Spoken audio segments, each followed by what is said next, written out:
Buenos días, estudiantes. Roberto Carrillo aquí y llegamos a la última clase de Hebreos. Wow, qué increíble. Tantas clases, tantos estudios, creo que fueron como 13, 14 clases o no, tal vez en total 15 o 16, pero bueno, ha sido un tiempo increíble caminando con ustedes a través del libro de Hebreos.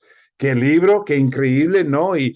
Y lo increíble de este estudio que hemos podido hacer es que la verdad es que puedes hacer eso con cualquier libro de la Biblia y es bastante impactante lo que podemos encontrar ahí y lo que podemos aprender y lo que podemos descubrir. Yo tuve profesores y clases en Pepperdine cuando hice mi maestría ahí, que ah, eran los expertos en solamente la primera mitad de Isaías. Es decir, que hay tanto que aprender en cada libro que uno puede hacer su doctorado en un capítulo o un perícope de versículos y ser el experto en eso, porque hay tanto en la Biblia y ojalá que te ha ayudado a crecer y apreciar la palabra aún más, ¿no? Y además el mensaje del libro de Hebreos, que ojalá ha podido ayudarte en tu fe, en tu crecimiento. Um, Tenemos esta clase y luego el examen final, que es el 20 de agosto, pero vas a tener más tiempo para tomarlo. Voy a poner para los que están tomando el examen final. Yo sé que hay otros mirando esto que no están tomando el examen, pero para los que sí lo están tomando, los que sí están sacando su maestría, um, voy a mandar una hoja de detalles para el examen final. Ok, pero vamos a entrar ahora el estudio final del libro de Hebreos y ver lo que está ahí para nosotros. Ya me pongo aquí en la esquina y llegamos a capítulo 12 y 13, uh, que es el fin de la carta, fin del sermón que creo que está grabado aquí en el libro de Hebreos. Y aún aquí, mucho más. Como muchas cartas terminan con detalles y cosas, ¿no? Cosas importantes que el autor quiere mencionar o decir, y saludos y despedida y todo eso.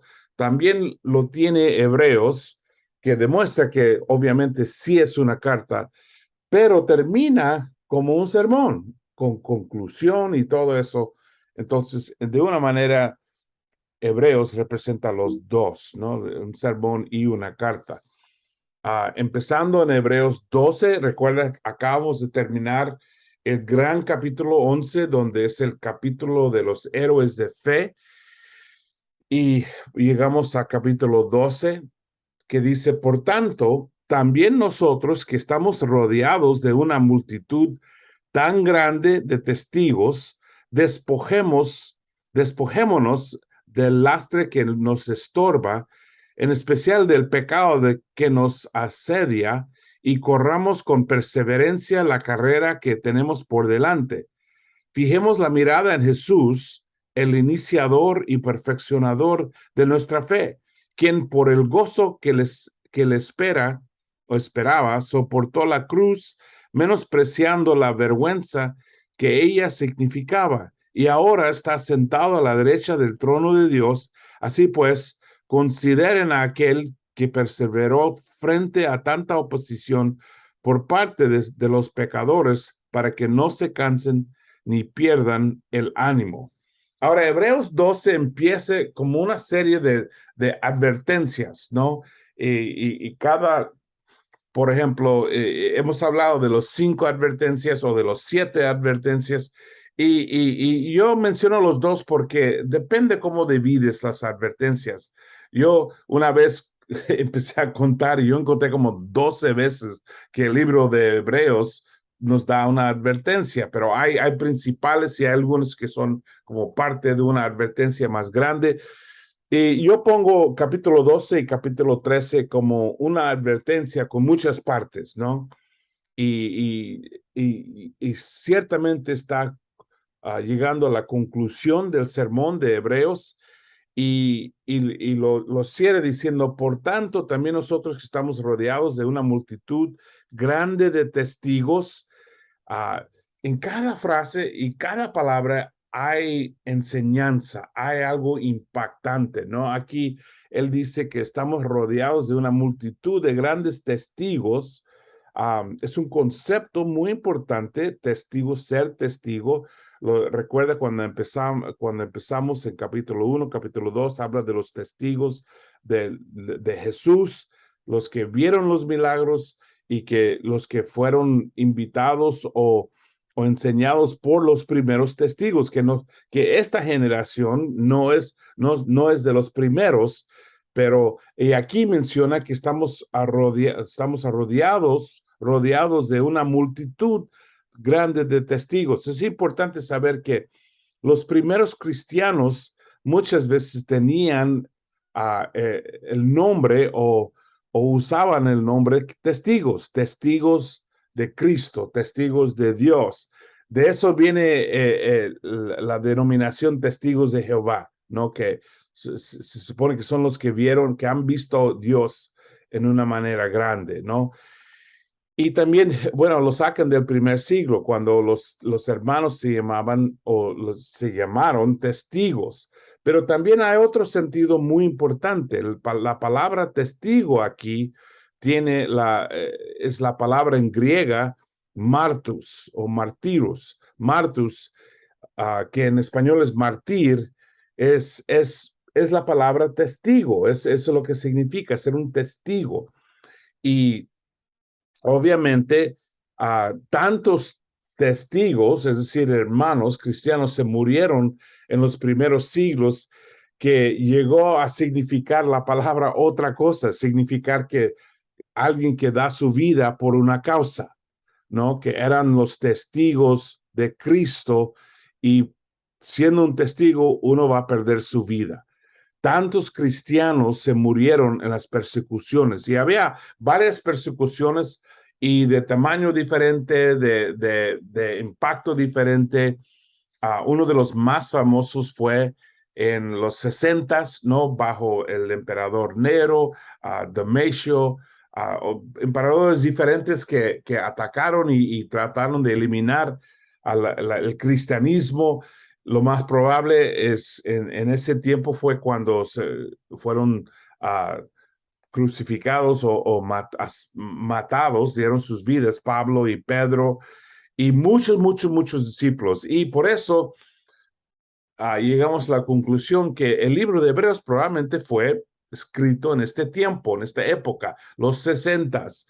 Y por no mencionar la destrucción del templo, por eso no pensamos que fue después del 70. Pero pensando en un mártir, ¿no? Un testigo, alguien que da su vida, y sabemos que los testigos perdieron sus vidas en las grandes arenas de los romanos, ¿no? Los circos de los romanos, y con mucha gente gritando y siendo testigos de su muerte, ¿no? Entonces, todo eso está ahí, ¿no? Estamos rodeados de una multitud grande de testigos. Ahora, en cambio, no son los romanos mirando a los cristianos, al revés, son los cristianos mirando a nosotros, ¿no? Entonces, de esa manera los cristianos escuchando esto podrían imaginar, wow, cómo serían en Roma o todas las ciudades principales tenían circos, tenían arenas grandes donde tenían todos los espectáculos y todo lo que hacían. Y el autor pinta ese panorama de que todos están mirándonos, ¿no? Nosotros somos ejemplos para todo el mundo nos está mirando y hay testigos de Cristo. Hay muchas teorías, no sabemos seguramente de qué refiere aquí. Hasta yo he leído una vez un comentario decir que a lo mejor nosotros, cuando nos morimos y estamos en el cielo, cuando vamos al cielo, vamos a estar fuera del tiempo, ¿no? Es decir, que como Dios podríamos ver todo desde el principio hasta el fin en un momento. entonces es posible que nosotros vamos a ser los testigos. Si en el cielo no hay tiempo, nosotros podemos ver nuestras vidas, o que hay otros hermanos, o los hermanos que han muerto son los testigos, echándonos porras, ¿no? De adelante, hermano, adelante. Es un pensamiento, ¿no? Pero me encanta, y como está en la Biblia, confío en ella, ¿no? Que hay testigos animándonos, mirándonos, echando porras por nosotros, ¿no?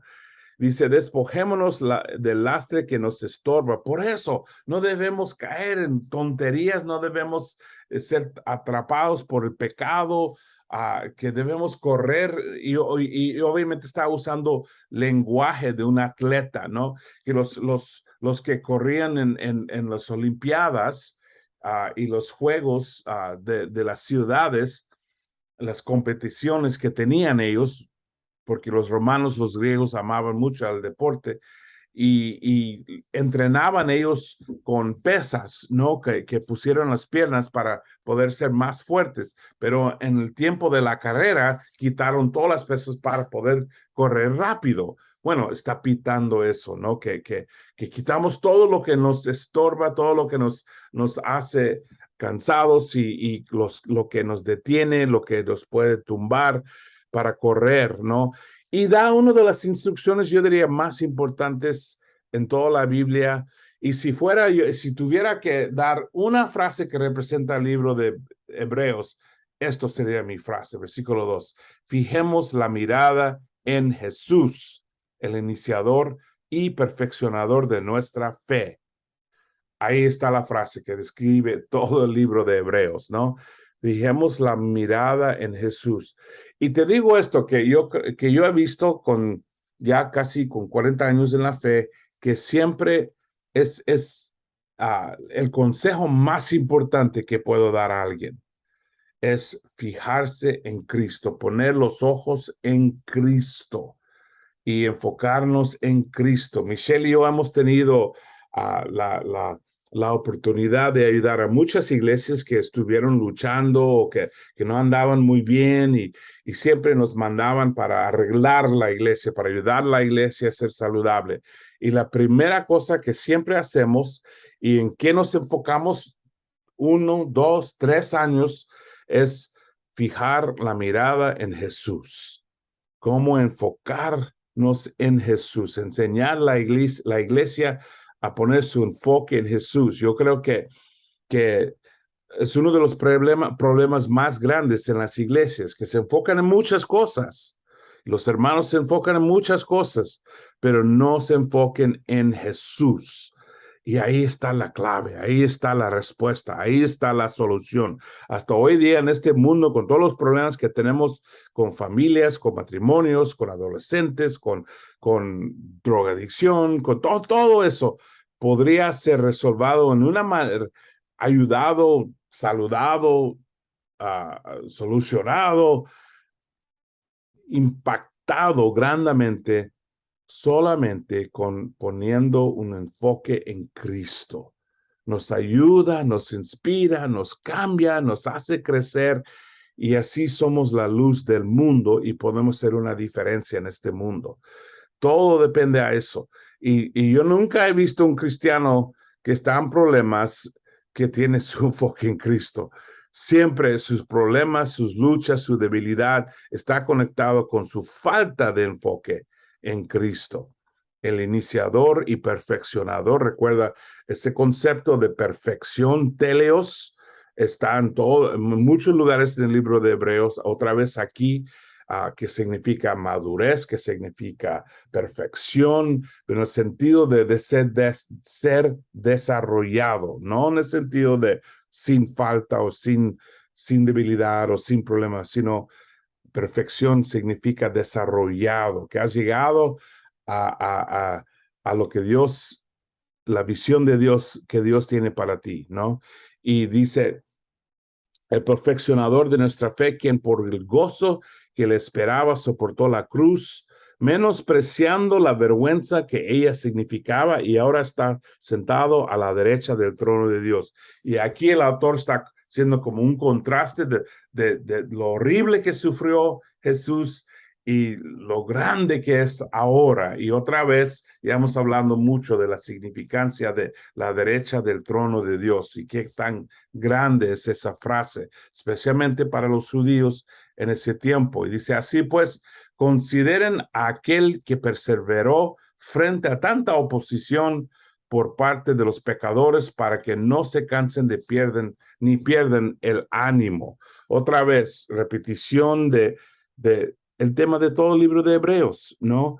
Y nos dice que debemos considerar, ¿no? De pensar, contemplar en Cristo. Es otra manera de decir, fijemos la mirada en Jesús. Pensar en todo lo que Él pasó.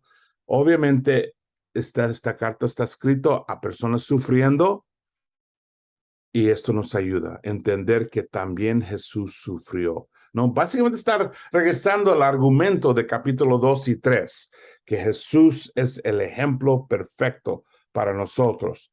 Sufrió todo, vivió todo fiel, a pesar de los muchos obstáculos que tenía que superar, y lo sufrió todo, ¿no?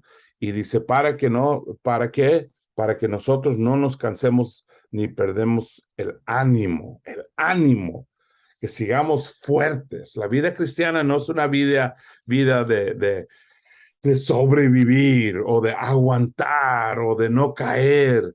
Es una vida triunfante, es una vida de ánimo, es una vida de inspiración, y no debe ser vivido, o no debemos vivir decaídos, deprimidos, débiles, luchando para mantenernos fieles. Yo sé que eso pasa con todos. De vez en cuando todos pasan por sus tiempos difíciles, pero hay que regresar a ser fuertes, a, a ser saludables espiritualmente. ¿Cómo? Bueno, cuando fijamos la mirada en Jesús y consideramos todo lo que Él hizo, todo lo que Él enseñó y quién es Él para nosotros. Eso es la clave, la solución. Luego entra una conversación de la disciplina del Señor, ¿no?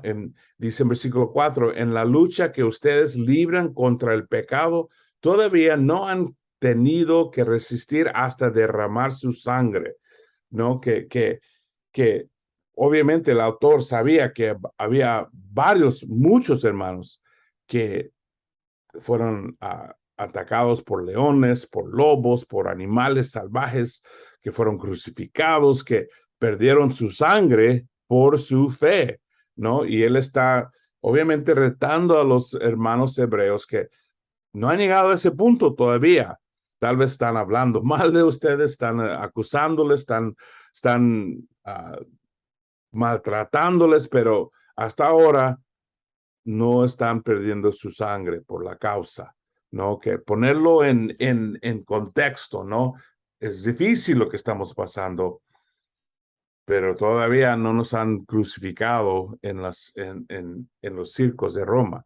Dice, y ya han olvidado por completo las palabras de aliento que como a hijos se les dirigen. Ahora, él pone el enfoque en Dios, ¿no? Y está aquí diciendo Proverbios 3, 11 a 12. Y recuerda que a veces es un poco diferente porque aquí el autor de Hebreos está usando el Septuaginto, no está usando los textos en hebreo, no está usando la Biblia en hebreo, sino en griego. Pero aquí lo tenemos. Hijo mío, no tomes a la ligera la disciplina del Señor, ni te desanimas cuando te reprenda, porque el Señor disciplina a los que ama y azota a todo el que recibe como hijo. Ahora, esto requiere, yo diría, madurez para entender, porque parece que Dios nada más quiere castigarnos, pero entendiéndolo mejor, uno entiende que Dios, como ya hemos hablado mucho en capítulo 2 y 3, no hay maestro mejor que el sufrimiento. Y a veces Dios de una manera, nos permite sufrir, y a veces aún nos causa sufrir para ayudarnos a crecer, para ayudarnos a desarrollar, para ayudarnos a hacer cambios necesarios. Entonces hay que tener cuidado de no tener una mala actitud, de no enojarnos, de no alejarnos de Dios cuando estamos sufriendo. Y hay que tener mucho cuidado con esto, porque a veces yo veo hermanos dando la responsabilidad de su sufrimiento a Dios cuando no es necesariamente Dios. Muchas cosas malas pasan en este mundo y a veces yo oigo a los hermanos decir, bueno, fue la voluntad de Dios. Mira, Jesús nos enseñó a orar y pedir que la voluntad de Dios sea completa como en la tierra como en el cielo. Es decir, es algo pedir, no es algo que pasa. Jesús mismo dijo, el amo de este mundo es Satanás. Entonces hay mucho pasando en el mundo que no es la mano de Dios, ¿no? Que es muchas veces contra la voluntad de Dios. Pero cuando sufrimos, siempre hay bueno que podemos aprender.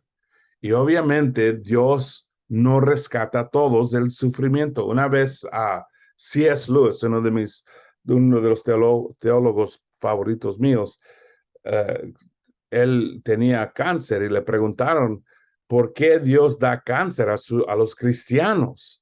Y él contestó diciendo, para que los cristianos puedan mostrar la diferencia entre ellos y los demás.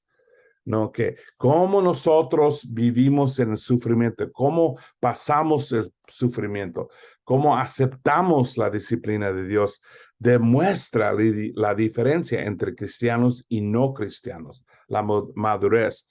Entonces, la disciplina del Señor es el tema aquí en 12. El autor nos da 3 razones por lo que debemos aceptar los desafíos en nuestra vida. Debemos soportar las dificultades porque dice, los que vinieron antes han personado en la lucha, personado, esa palabra incorrecta, ¿no? Perseverado, que han mantenido su fidelidad a pesar de la lucha. B, nuestro sufrimiento es relativamente menor en comparación con lo que soportó Jesús. Él dice, ustedes no han perdido sangre, Jesús perdió toda su sangre, ¿no? C, como disciplina en realidad es una expresión del amor de Dios. Y da el ejemplo de que los padres disciplinen a sus hijos, ¿no? Que el que ama a su hijo disciplina a su hijo, porque no quiere que su hijo o su hija sea persona fuera de control. Hay que aprender eso. Y es la disciplina que nos enseña muchas veces, la disciplina de un padre o de una madre o a veces el sufrimiento de la vida. ¿Cuál es su actitud hacia las dificultades que Dios permite que se presentan en su camino? Hay algunas posibilidades. Tú has visto eso en la iglesia. Hay muchas maneras diferentes de reaccionar con sufrimiento. Uno puede aceptarlo con resignación. Uno puede aceptarlo y superarlo. Uno puede aceptarlo, pero con una actitud de, ay, pobre de mí, ¿no? Ay de mí, que he sufrido, ¿no? Uno puede aceptarlo con rencor, como un castigo. A veces la gente se enojan con Dios cuando alguien se muere o alguien que aman sufre y la mayoría de los casos echan la culpa a Dios cuando Él no tiene nada que ver con eso. Es el resultado de nuestro pecado. Pero sí hay veces que uno puede decir, bueno, pero Dios no lo paró, ¿no? Y cómo lo entendemos, eso demuestra mucho nuestro nivel de espiritualidad y nuestra madurez. O aceptarlo como si viniera de un padre amoroso, ¿no? Si sabemos, si entendemos el amor de Dios, podemos entender todo lo que nos viene, ¿no? Todo el sufrimiento, si entendemos que Dios nos ama, que Dios nos quiere. Yo he compartido que cuando mis padres se murieron, y era una situación muy trágica, mi mamá tomó su propia vida y tomó la vida de mi papá, y eso fue un sufrimiento horrible para mí. Pero yo lo vi y yo lo entendí y yo lo experimenté que Cristo sufrió conmigo porque no era su voluntad. Y lo sufrimos juntos, Jesús y yo, Cristo y yo.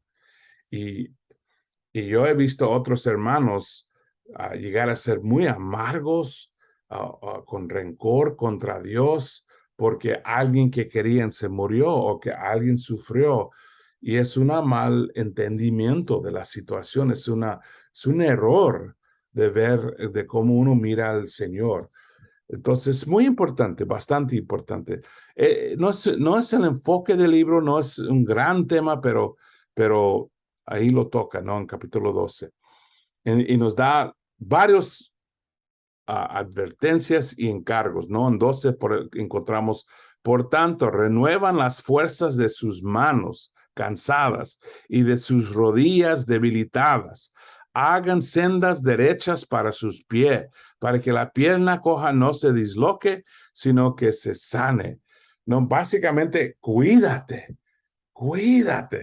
empuja a crecer y ser fuerte. No seas un cristiano débil, no te quedes débil, hazte fuerte. Es nuestra responsabilidad. A veces caemos en hábitos de ser débil, de ser ignorante o de ser víctima en la vida. Y Él está diciendo, mira, tú tienes el poder de Dios, tú tienes el Espíritu de Dios. Tú puedes superar y crecer y cambiar de ser un hermano débil a un hermano fuerte, una hermana ignorante a una hermana con sabiduría y llena del Espíritu Santo. Esas son decisiones nuestras.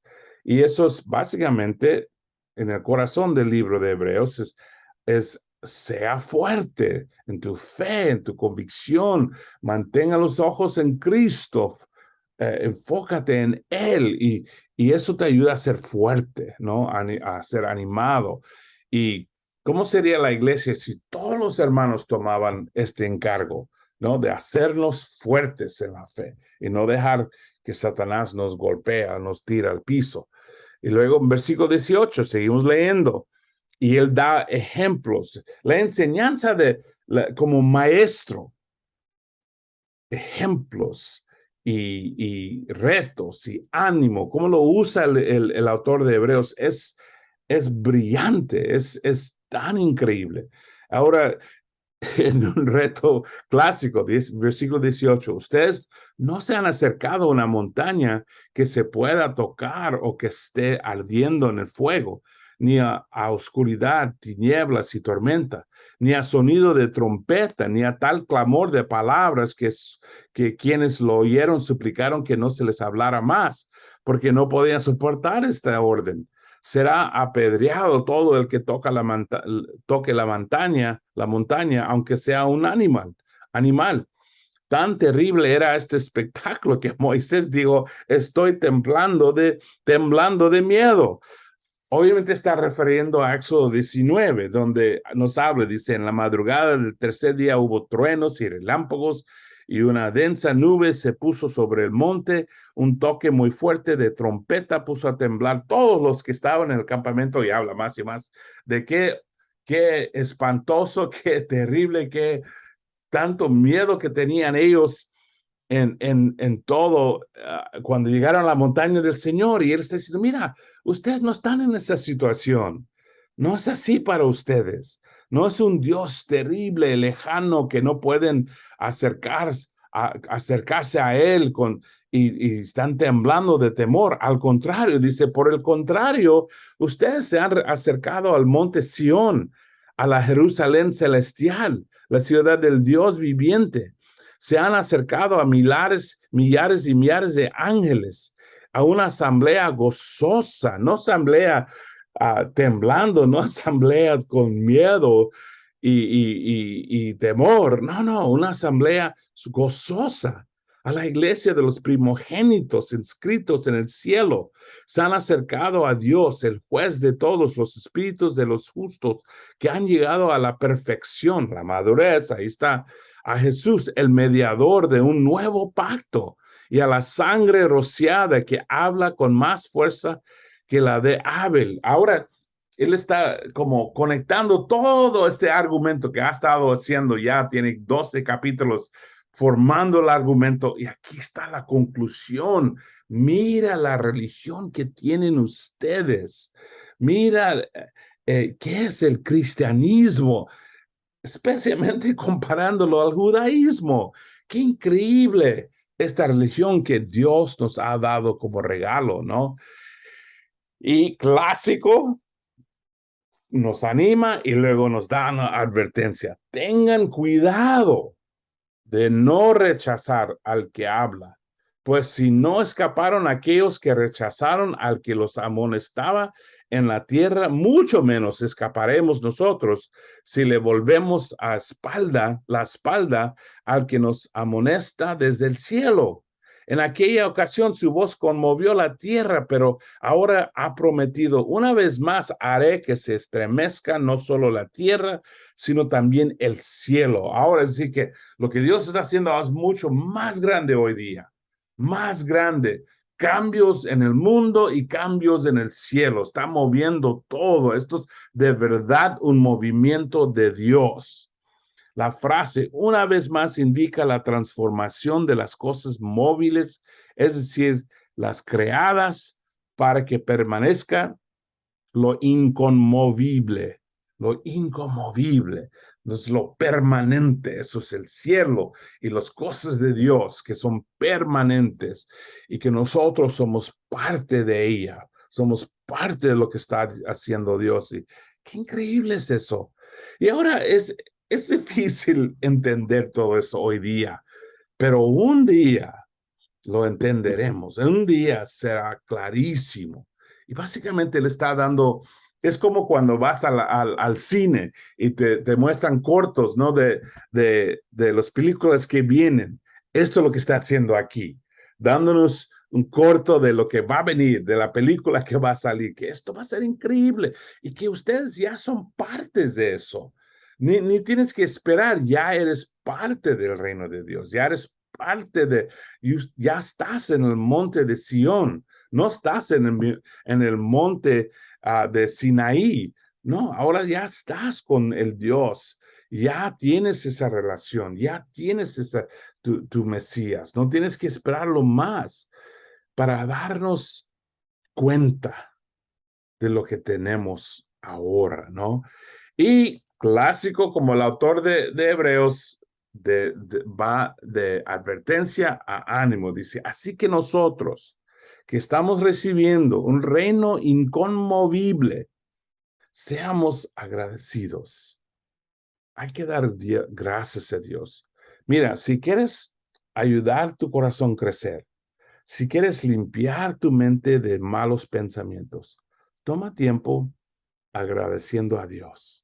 Toma tiempo cada mañana dando gracias a Dios. Es una práctica, es una disciplina espiritual.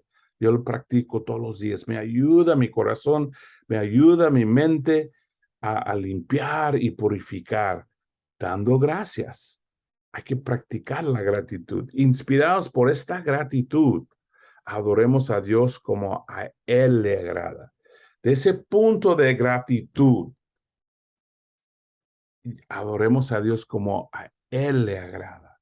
No como nosotros nos agradecemos, sino como Él, con temor reverente, porque nuestro Dios es fuego consumidor. Es fuego consumidor, tan grande, tan fuerte. Y Él está hablando con judíos aquí, porque ellos ya tenían ese concepto bien establecido en su mente. Y Él toca eso, ¿no? Que Dios es un Dios, Él es un Dios fuerte, es un Dios poderoso, es el Dios de fuego. Nosotros tenemos buena relación con Él, estamos bien con Él, ¿no?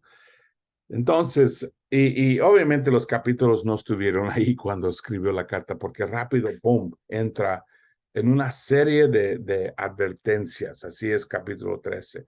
Nos habla del amor fraternal para la iglesia, porque y clásico, como muchas cartas, termina obviamente está ayudando con necesidades en la iglesia, ¿no? No sé, no sabemos por qué, pero parece que los hermanos no estuvieron pasando tiempo juntos. Tal vez no querían ser vistos como los cristianos, ¿no? No querían que todo el mundo supiera que eran cristianos. No sé, pero habla de la conexión fraternal, de la hospitalidad, simpatía para los que están en problemas, cómo debemos ayudar unos a otros. Y muchos hermanos estuvieron viviendo en el cárcel. ¿Por qué? Porque eran cristianos, no porque eran ladrones o asesinos o por hacer cosas malas, simplemente por ser cristianos. La pureza sexual del matrimonio habla de eso. Y obviamente es como una lista, se ve como una lista, ¿no? De cosas que ha escuchado de los hermanos, ¿no? Y contentamiento cristiano en Hebreos 13:6. Respeto a los líderes. Probablemente había problema que la gente no estuviera escuchando ni siguiendo los líderes. Y va por su lista, ¿no? Por eso yo incluyo capítulo 13 con las advertencias, ¿no? Esto es una de las primeras cosas que dice en capítulo 3, súper importante. Dice, sigan amándose unos a otros fraternalmente, no como familia, lo dice. Como familia, hay que continuar a actuar como familia. Yo veo que cuando hay problemas es fácil separarnos, ¿no? Es fácil, no, bueno, yo no estoy con ellos o en la persecución. Yo recuerdo que por muchos años en San Diego, la iglesia recibió mucha persecución y era difícil. Y era retante decir a alguien que yo soy de la iglesia de Cristo, porque estuvo en los periódicos, en las noticias, en la televisión, y mucha gente en la universidad hablando de nuestra iglesia, y, y era fácil como actuar como, oh, no, yo soy independiente, en vez de decir, no, yo soy parte de ese grupo. Y el reto aquí es seguir amándonos unos a otros y no caer en temor y en miedo y separarnos. Yo creo que hoy día con la pandemia, Satanás está golpeando la iglesia con separación, ¿no? No es por persecución, pero por la salud, por problemas. Satanás ha separado mucho a los hermanos, ¿no? Entonces, este reto, este ánimo es muy importante. Sigan amándose unos a otros fraternalmente. No se olvidan de practicar la hospitalidad. Pues gracias a ella, algunos sin saberlo hospedaron ángeles, ¿no? Que debemos practicar la hospitalidad. Yo tomé una clase en mi doctorado puramente de hospitalidad. Y la verdad te confieso que yo no sabía lo que era hasta estudiarlo, ¿no? La palabra que traducen hospitalidad es la palabra en griego filoxenia. Y obviamente tiene dos partes. Filos, que es amor, como Filadelfia, o es amor fraternal, lo que acabo de hablar. Y xenia son extranjeros, de ahí viene la palabra extranjero, de xenia en griego, y que debemos amar como familia a los extranjeros, a los que no son de nuestra tribu, a los que no son como nosotros. Y wow, qué mensaje tan importante hoy día. Aquí en los Estados Unidos hay tanto problema con división de razas y tanto tensión y problemas entre los grupos diferentes. Pero yo viví en México, yo sé que también hay racismo ahí, de de los alta clase a los pobres, y hay grupos que no se van bien con otros grupos, y no, aunque todos son mexicanos, o en Sudamérica, los indígenas, o en Centroamérica, los mayas, siempre en todos los países que he estado hay racismo. Y esto es el opuesto. Filoxenia es amar a los que son diferentes. Hay una palabra que usan mucho en las noticias, especialmente en los últimos años, la palabra xenofobia. Xenofobia significa el temor o miedo de los extranjeros. Y hay mucho de eso pasando en los Estados Unidos. Por eso el presidente estuvo echando toda la gente de otros países y cerró las fronteras por el temor de los extranjeros. Y obviamente hay situaciones legítimas del impacto económico, entonces así todos los países pasan por eso. Yo sé que México tiene muchos centroamericanos entrando y todos los países los tienen, pero xenofobia es lo que causa, como por ejemplo lo que pasó en Alemania cuando mataron a todos los judíos, 6 millones de judíos, xenofobia.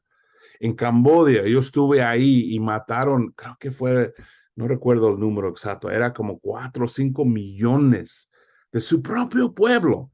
Pero todos los intelectuales, todos los que tenían educación, todos los que llevaban lentes, todos los que hablaban otros idiomas, los mataron. Millones de personas. Xenofobia. No querían nada de afuera. Y eso ha separado China, el país de China, muchos años.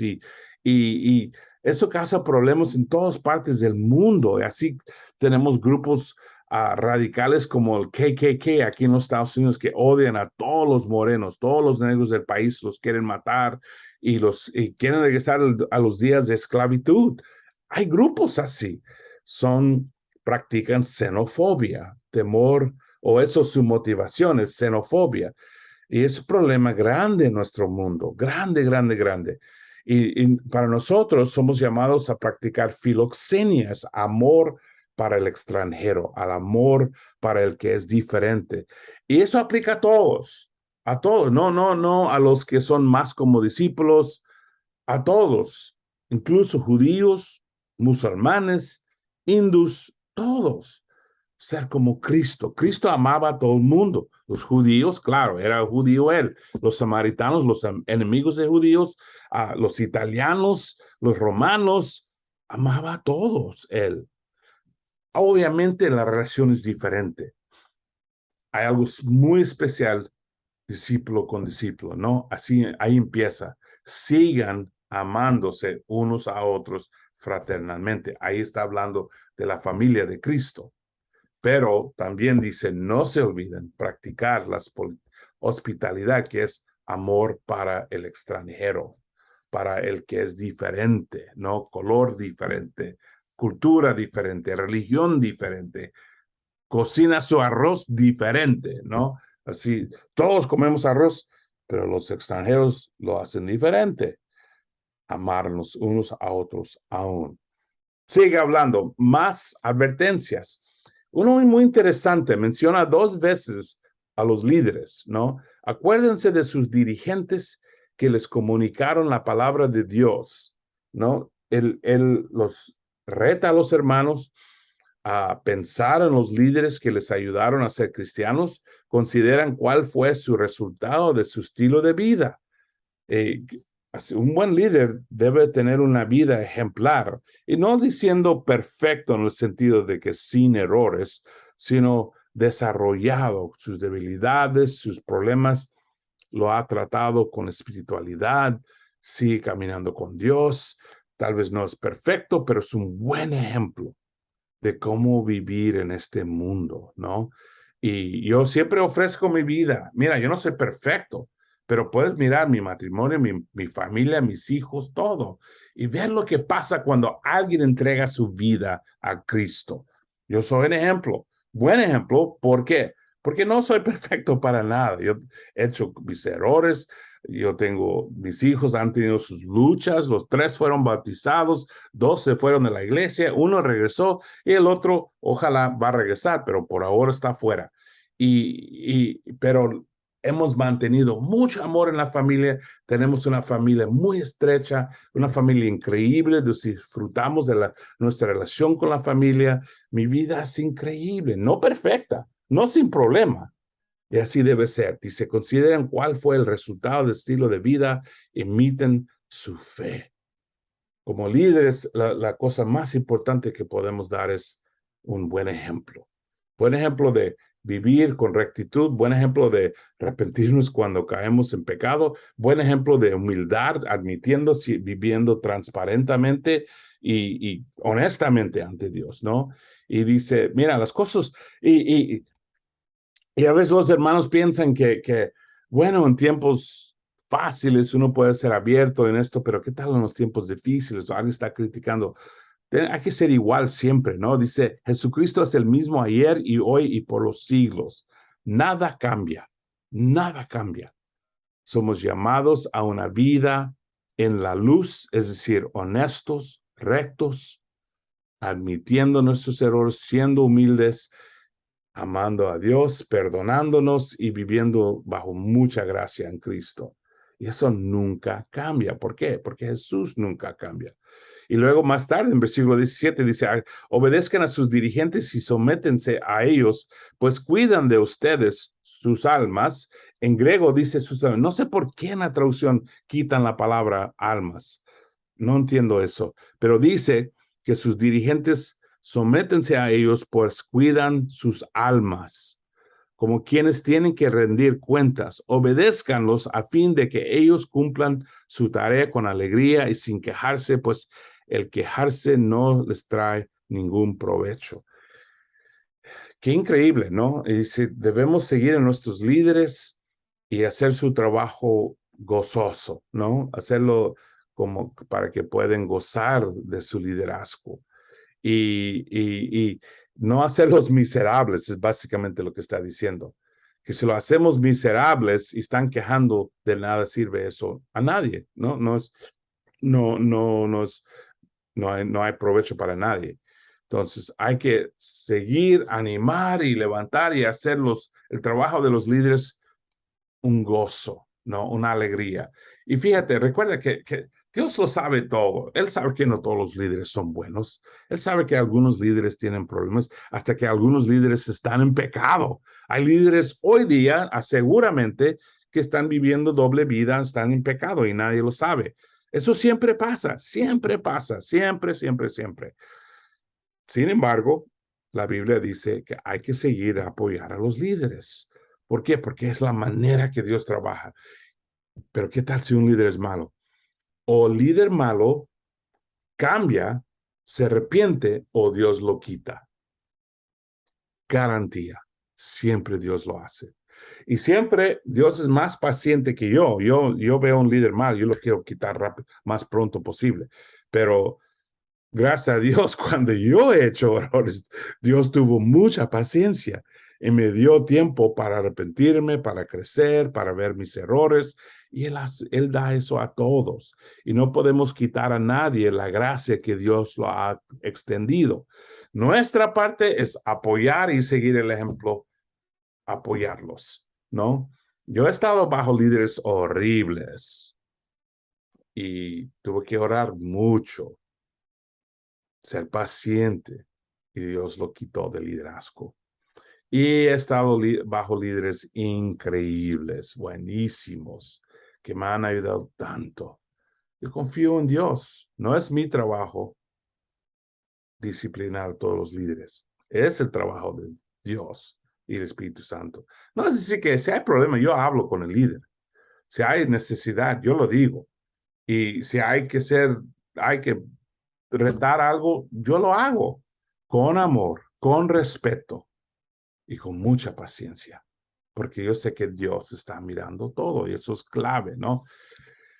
Entonces, aquí llegamos al versículo que es como la fundación de este libro. Hermanos, les ruego que reciban bien estas palabras de exhortación, ya que les he escrito brevemente. Fíjate, pasamos 14 semanas estudiando esta carta breve.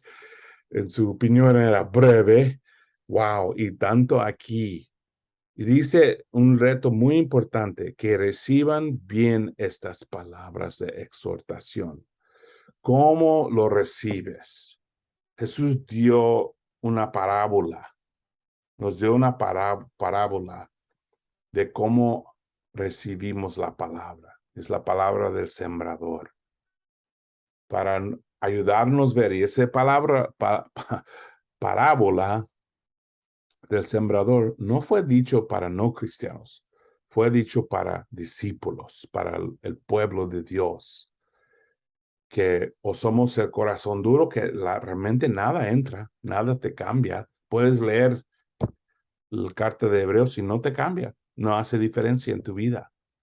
O puede ser como el número 2, que lo acepta con mucho ánimo, alegría, habla de las grandes cosas, pero no tiene raíces y rápido se muera. Es superficial en la manera que acepta la palabra.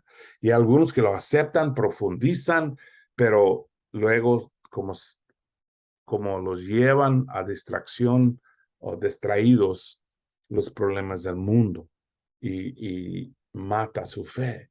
Y luego hay otros que lo escuchan, lo profundizan, ponen raíces, dejan que los cambia y dan mucho fruto porque han cambiado tanto. Así debe ser. Tú has estudiado este libro 13, 14 semanas. Yo me imagino que para muchos de ustedes ahora conocen el libro de Hebreos mejor que cualquier otro libro en la Biblia. ¿Cómo te ha cambiado este libro? ¿Cómo te ha impactado los versículos? ¿En qué eres diferente que hace 15 semanas antes de empezar? ¿Cuál diferencia en ti hay de enero a agosto? ¿No? ¿En qué eres diferente? Eso es la exhortación, la palabra que hemos encontrado mucho, paraclesis, el paraclesis, y lo obtienen formas diferentes, paracleto, paraclesis, formas diferentes, pues la misma palabra. Ánimo, exhortación, reto, es el libro de Hebreos para nosotros, ¿no? Y me encanta esta frase porque es muy personal. Quiero que sepan que nuestro hermano Timoteo ha sido puesto en libertad.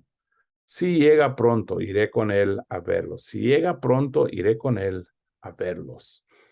Muy personal, me encanta eso. Es un toque personal, ¿no? Que el autor dice que estamos esperando a Timoteo. Y me hace pensar que el autor es alguien que viajaba con Pablo, ¿no? Pues era parte del grupo de Pablo. Pablo, parte del círculo de líderes que fueron influenciados por Pablo, ¿no? Y lo más probable era parte de eso. Como nunca menciona a Pablo, a lo mejor ya Pablo estuvo muerto ya por este tiempo, pero sí menciona a Timoteo y me imagino que era parte de ese grupo.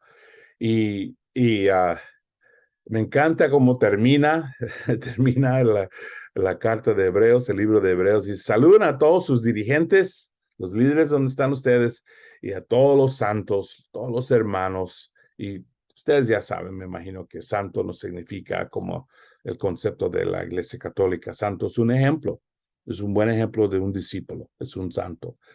Y él dice, menciona esta frase, los de Italia les mandan saludos, que la gracia sea con todos ustedes. Y así termina el fin, ¿no?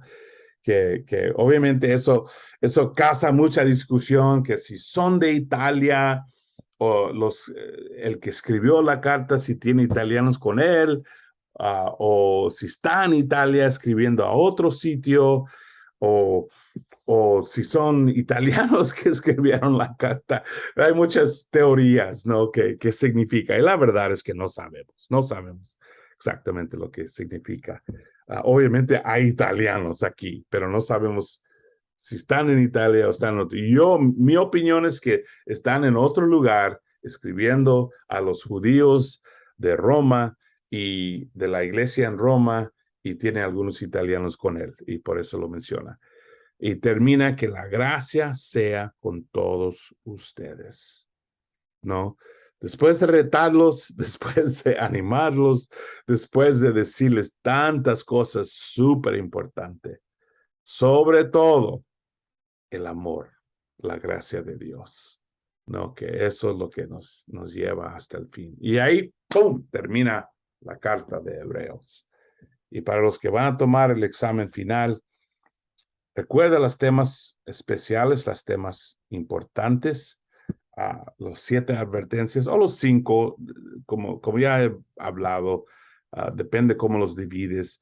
Yo creo que la verdad 5 es mejor manera de contarlos, pero aunque hay como 12, ¿no? Pero yo pongo todos los de 12 y 13 juntos, ¿no? Entonces eso significa que la primera es poner la atención, no perder la atención en Cristo, capítulo 2. Hacer todo posible, capítulo 3, no ser llevado, no distraído, no dejar que te quita el enfoque, hacer todo posible, estar con Dios. Número 3, pasar a la madurez, no mantenerse en las cosas fundamentales, sino seguir creciendo, como dice Pedro, para continuar a tener impacto. Número 4, acércate a Dios y que no retrocedes. Eso es capítulo 10, bien poderoso. y 12 y 13 la colección de exhortaciones, ¿no? Es importante saber esto. Esto es el corazón de Hebreos. Y repasamos la importancia de la cristología de Hebreos, el ánimo que nos da. Es el libro que habla más de la fe y nos enseña tanto de la fe. Nos da un ejemplo increíble de hermenéutica, cómo usar el Antiguo Testamento, ¿no? Nos enseña como un sermón, cómo es un sermón del primer siglo. Obviamente, todo el libro es una llamada a enfocarnos a Jesús. Es un libro que nos explica qué hacer en persecución y nos da las advertencias, los problemas, los problemas que podemos tener en Cristo con el mundo. Y es un libro de inspiración. Eso es el Paraclesis, el Logos, Paracletos, Hechos 13, 2, 22, y donde él dice el versículo que es clave para todo el libro. Hermanos, les ruego que reciban bien estas palabras de exhortación, ya que les he escrito brevemente. Brevemente, lo dice, brevemente. Entonces, ahí terminamos el libro de Hebreos, el libro tan increíble y ha sido un viaje increíble, hermanos. Espero que esto te ha ayudado mucho. La clase ha sido un gozo dar las clases y las reuniones que tuvimos y leer sus comentarios. Me han inspirado mucho y yo he aprendido mucho de ustedes y sus análisis y sus papeles y sus estudios de investigación. Gracias por el trabajo que han hecho. Nos vemos en el examen final, los que van a tomar el examen, los que están tomando la clase para crédito en la escuela. Saludos y como siempre, buen camino. Buen camino.